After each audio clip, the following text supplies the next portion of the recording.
Number 1. Your brain starts making up voices. So, you're alone. Not like, oh, I need some me time alone. I mean really alone, no people, no screens, no sound but the ominous hum of your fridge and maybe the faint sound of your own thoughts getting weirder by the minute. And around the 24-hour mark, that's when your brain decides it's done being normal and starts getting creative. Welcome to the auditory hallucination party. You see, your brain loves input, it's an attention junkie. Constantly processing noise, faces, text, random microwave beeps. But when you deprive it of social and sensory input for too long, like during extreme isolation or solitary confinement, it doesn't just sit in a corner and chill. Nope, it starts inventing stuff. Like phantom footsteps, or distant murmuring. Sometimes even full-blown voices. This isn't your imagination playing cute tricks. This is your auditory cortex deciding, well, we haven't had human interaction in a while, so I'm gonna generate some ghosts now. And the voices, they're not always pleasant. Some people report mumbling. Others hear people whispering their name, and a lucky few. Full-on conversations with imaginary people. So yeah, when you talk to yourself after a day alone, it's not just quirky. It might be your brain trying to simulate social life with itself. Basically, your brain is like a toddler left unsupervised with crayons. Except instead of scribbling on walls, it's scribbling on your sense of reality. Number 2. Your pain sensitivity gets turned way up. Fun fact, being alone for too long doesn't just make you feel sad. It can make stubbing your toe feel like you just got hit by a truck. Here's the sciencey mess behind it. When your brain realizes you're alone, it starts to interpret that as a kind of threat. Like, evolutionary danger. You're no longer in the tribe. You're exposed, vulnerable, saber-toothed tiger buffet.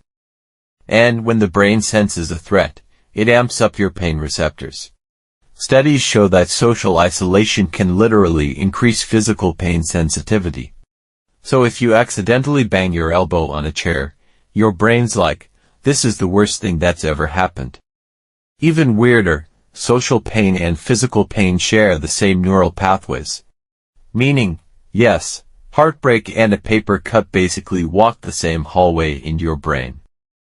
So next time you're alone for too long and you cry over dropping your phone on your face in bed, don't worry. That's just your nervous system being dramatic. Basically, your body's like, if we're going to suffer emotionally, we might as well go full drama queen and make paper cuts feel like bullet wounds. Number 3. Your sense of time breaks completely. You know how time flies when you're having fun? Yeah, the opposite also exists and it's horrifying. After 24 hours of being totally alone, your internal clock basically throws its hands in the air and says, good luck figuring out anything. Without other people, social cues, or routines, your brain starts misjudging time in weird, frustrating ways. A single hour might feel like 3 days, or worse, 3 days might feel like a single hour you wasted doing absolutely nothing. This is thanks to the brain's circadian rhythms, those 24-hour cycles that help you know when to eat, sleep, be productive, and binge bad reality TV. In isolation, without natural light, noise, or human interaction, that whole rhythm goes haywire. People in isolation experiments have reported thinking it was daytime when it was actually night. Or thinking they'd only been alone for 12 hours when it had been over 48. Basically, your brain without people is like your GPS with no signal, constantly rerouting, probably wrong, and very sure it knows what it's doing. So if you're alone for a full day and suddenly can't remember if you ate breakfast today or 3 weeks ago, that's not memory loss. That's your brain freestyling time like it's jazz. Number 4. You start physically slowing down. Turns out, people are low-key fuel for your energy levels. Not metaphorically, literally. When you're around other people, even silently, your body subtly perks up. You talk more, move more, maybe even shower occasionally. But after 24 hours alone, your body starts sliding into low-power mode like a 2009 laptop running on 2%. Your movements become sluggish, your posture goes weird. You don't walk to the kitchen, you sort of just use toward it like a human Roomba. Why? Because social interaction is one of the key triggers that keeps your body's dopamine and serotonin flowing. Without it, your nervous system decides, well, I guess we're conserving energy in case the apocalypse is happening. Your metabolism can even slow down. Blood pressure drops. Your immune system might get a little lazy too. And next thing you know, you're lying on the floor wondering if moving to get a snack is really worth it. Spoiler, it is. But good luck convincing your body of that.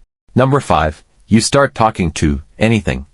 After 24 hours alone, your brain gets desperate for interaction, and if no one's around, you improvise. People in prolonged solitude have been known to talk to pets, mirrors, houseplants, stuffed animals, and yes, even furniture. Why? Because your social brain is wired to crave connection so badly, it'll create it from literally anything. This isn't just quirky castaway behavior, this is your temporal lobe and social cognition circuits doing overtime. In fact, people in isolation studies often report feeling a presence even when no one's there. Their brains simulate conversations, arguments, and even emotional responses from imaginary people just to avoid the psychological fallout of true isolation. It's the same phenomenon that gives us imaginary friends as kids or causes soldiers to name and talk to inanimate gear. Your brain doesn't just want company, it needs it bad enough to fake it. So if you catch yourself getting mad at your toaster or thanking your lamp for being there, don't panic. You're not crazy, you're just not human. Number 6. Your immune system gets weirdly weaker. Here's something freaky. Being alone too long might literally make you sicker. Social isolation and loneliness are linked to reduced immune function. Your body perceives isolation as a stressor, and when that happens, it starts flooding your system with cortisol, your stress hormone. Problem is, chronic stress suppresses immune responses. White blood cells drop, inflammation rises. You become more vulnerable to viruses, even if you're technically safe inside.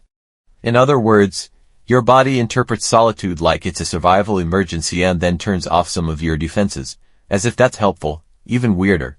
Studies show that lonely people are more likely to experience increased inflammation, which is linked to heart disease, diabetes, and even Alzheimer's. So yeah, being alone can actually make you physically more breakable. Basically, your immune system sees you're alone and goes, "Welp, guess we're dying now." Number 7. You stop recognizing your own emotions. You'd think being alone would help you get in touch with yourself. Nope, it does the opposite. After a day or more with no social feedback, your emotional clarity starts to blur. You might feel anxious and not realize it's anxiety. Or think you're just tired when you're actually sad. Why?